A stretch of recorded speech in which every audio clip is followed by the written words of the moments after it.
Back row minister of the world, Premier Mr. Motley coming back at you live and direct. Just want to do a very quick video on the problem of partisan politics. You know, a lot of guys play partisan politics. A lot of foundational Black Americans play partisan politics. And our Mr. Sharpton is at it again with his DEI boycott. And he plans on boycotting companies who have lifted their or ended their DEI programs that were doing so much for hiring practices, that were doing so much for foundational Black Americans in their communities and Latino communities. They were just doing so much to ensure that these companies had a diverse hiring pool. And truth be known, these DEI programs are new programs. They just really came about during COVID.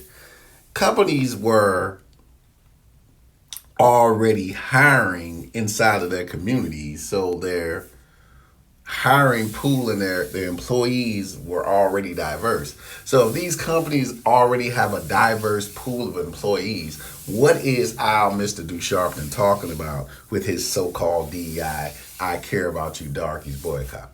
So this has nothing to do with foundational Black Americans, has nothing to do with people in the Latino community or the Asian community. This is all about Al Sharpton trying to keep himself relevant.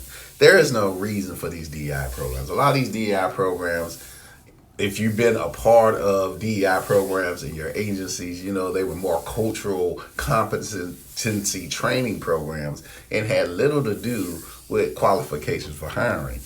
And in these communities, he's talking about Amazon, Walmart, Best Buy, McDonald's. If you live in communities where there's an Amazon, if you live in communities where there's McDonald's, if you live in communities where there's Best Buys and some of these other stores, they have very diverse hiring pools. They have a mixture of people working on, especially Walmart. You got Walmart on the list, one of the most diverse hiring pools you're going to meet. Now, maybe he's talking about management, but even in management, these pools are getting more and more diverse. Here's my problem with the Al Sharptons of the world, and I tell people this all the time. Racism is a concept or construct that can't die because it's a control construct. Even now with Trump being in office, you see how they're trying to make it a Caucasian American thing versus a foundational Black American thing. Pretty much trying to say that, well, foundational Black Americans are Democrats. That's what they're trying to say. Not saying that foundational Black Americans can be Democrats, they can be independents, they can be Republicans. They're basically just saying foundational Black Americans are Trump's enemies because they're Democrats. And they should think like us. When, like Kendrick said, no, you're not like us. Because we're getting out of party politics. Party politics does nothing for anybody. I see them on TV talking about reparations, the Democratic Party. They got some foundational Black Americans talking about that. But then they're cussing out the person who could sign the bill for reparations. So party politics does not bring anybody to the table. Party politics doesn't sign any agreements. Party politics doesn't create bills. Party politics does nothing because you're not willing to negotiate with the person that now you have to negotiate with. Perfect example of this is Zelensky. So when Zelensky was asked, how he felt about Trump, he said, hey, I respect him because he won the office and he's the president and he's the person that I have to work with. He understands as a leader, I got to work with the person that's there. I can get upset about some things he does, but I can't cuss the person out. That's not going to get me what I need. I can't make a deal that way. You get these foundational Black Americans that are in the Democratic Party, they're too stupid to make a deal. F you, go to hell. How you going to sit down at the table and negotiate anything for foundational Black Americans? They don't intend to. That's the big thing. Al Sharpton don't care about foundational Black Americans. He cares about Al Sharpton. Because if he cared, he'd understand that some of those McDonald's that he's about to boycott are owned by foundational Black Americans in their communities. So he doesn't care. It's about his relevance, his pretending to be standing up for something. If he was going to stand up for something, why is not MSNBC on this list? The company that pays him, that just fired all the most of the black anchors that were there. And they're not all foundational black Americans, because I got no love for Joy Reid and some of the things she said about people in the black American community. So no love for her. I can care less if she got fired. But he has nothing to say for them, no smoke for them, no boycott for them. Nothing, because they're still paying his pockets. So he down with Massa from the Democratic standpoint, but I need to stand up against Big Bad Trump. Like I said, we got pictures of Al Sharpton cheesing with Donald Trump. Do I need to bring up the pictures? Do we need to bring up the pictures again?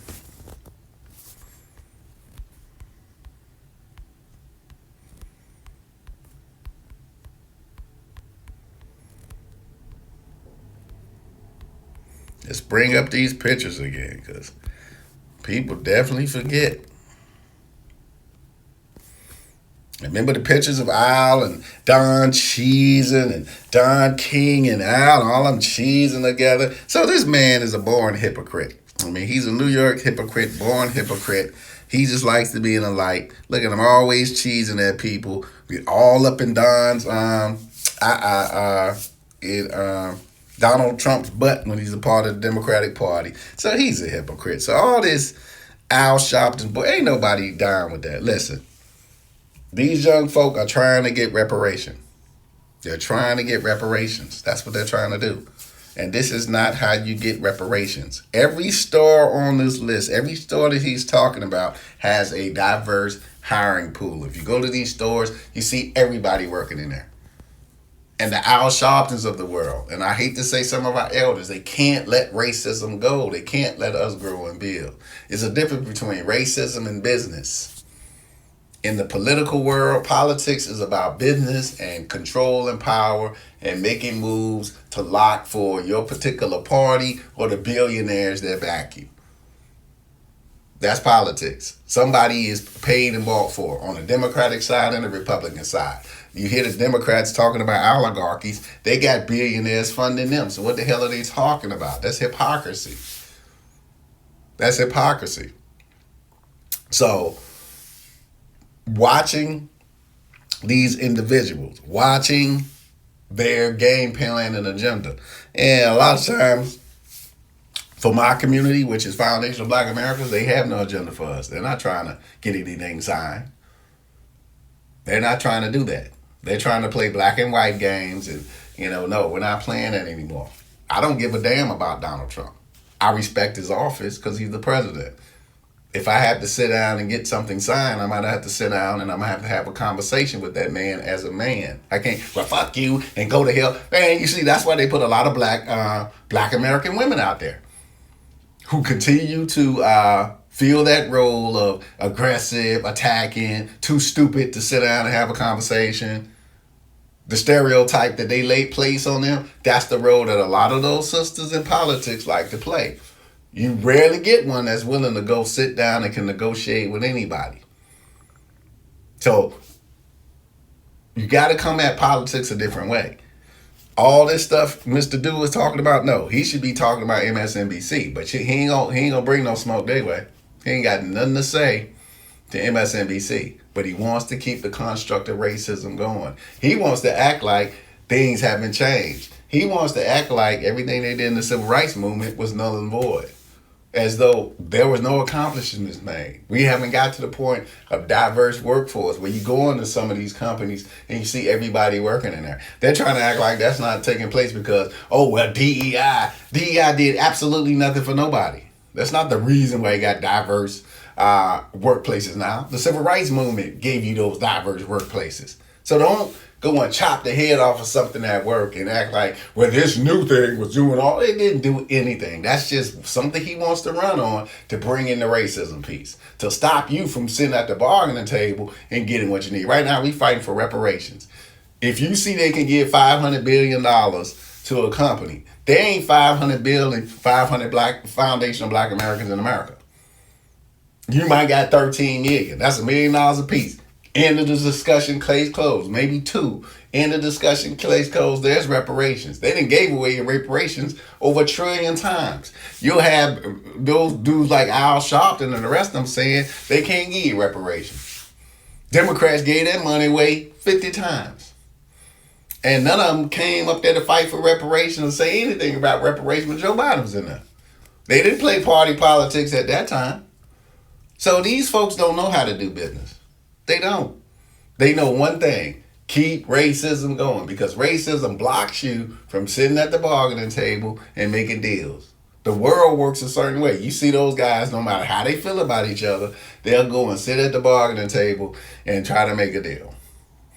And not in America. We condition ourselves for failure. We got the Al Sharptons of the world with dumbass boycotts that mean nothing to nobody. When there are people in your community that work at these places, that feed their families from these places, that ain't gonna make them hire no more people than they was hiring before. No, that program is not needed. That had nothing to do with the diversity of those hiring teams. Change brought forth that diversity. These folks don't want change. They don't want it. They want the status quo so they can keep singing "We Shall Overcome," trashy boycott so they can get a couple of $1 million off to the side for their forgotten agencies like the NAACP and the rest of them that do absolutely nothing for the community. This is what they want: a continuation. A continuation. And their day is coming. Their day is coming where they're about to be moved out of the way. Young guns are coming. Change is coming. Real change where you actually see, damn, they did, guy. And where our ancestors are happy that, hey, these young folks had the ability to sit down and make those deals. What if Martin Luther King cussed out everybody? Told everybody to go to hell. Told everybody they were racist. He would never got one deal signed. Not one. What if Adam Caden Plow did that? Clayton Powell did that, cussed out everybody. He wouldn't have got one thing done. He was hard, but at least he had enough sense to sit at the table with everybody. Like I said, the old way is over. The Al Sharpton way of doing things is over.